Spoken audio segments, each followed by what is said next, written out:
Hello and welcome to my Siege of Orgrimmar raid guide. My name is Aliena, and in this video I'll show you all you need to know about General Nazgrim, the 8th boss in this new raid instance. We completed this fight with 2 tanks, 6 healers and 17 DPS, but similar raid configurations may work just as well.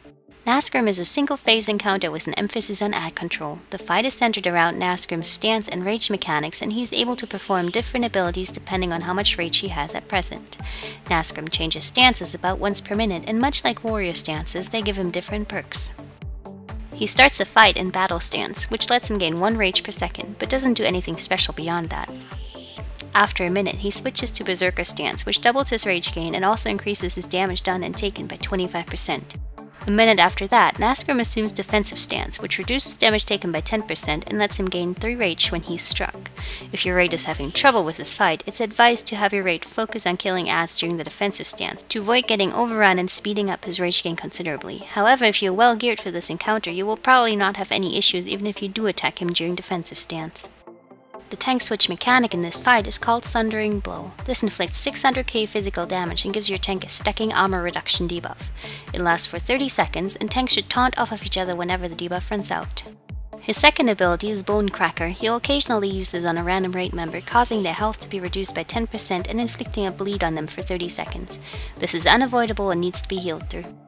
Nazgrim has 4 other abilities that are all dependent on his current amount of rage. He'll always prefer to use the highest cost rage ability he can afford, so you can fairly easily predict what he's going to use next. After using a rage ability, Nazgrim must cool off for 15 seconds, during which he will not use another rage ability. When Nazgrim has less than 50 rage, he'll use Heroic Shockwave. He leaps to a player, inflicting medium damage at the impact point and leaving 3 fiery lines on the ground. After a few seconds, the lines will explode and damage everyone still standing in them. For any raid member damaged by this, Nazgrim gains an additional 3 rage. Standing in a line will not kill a raid member, but it should be avoided to not give Nazgrim additional rage. When he has less than 70 rage, he'll use Kolkrun Banner. This puts a flag on the ground that will speed up his rage gain significantly. The banner is killable and should be focused down by your DPS as soon as it comes up. When he is less than 100 rage, he uses War Song. This is an AoE that damages the entire raid for half their health. This requires somewhat intense healing, and healing cooldowns should be reserved for this. When he has 100 rage, he uses Ravager, which throws out a whirling blade that very quickly kills anyone standing in it. Getting hit by the blade will also give Nazgrim 5 rage, so those should be avoided whenever they're up. They slowly move around the room, so your raid should keep an eye out.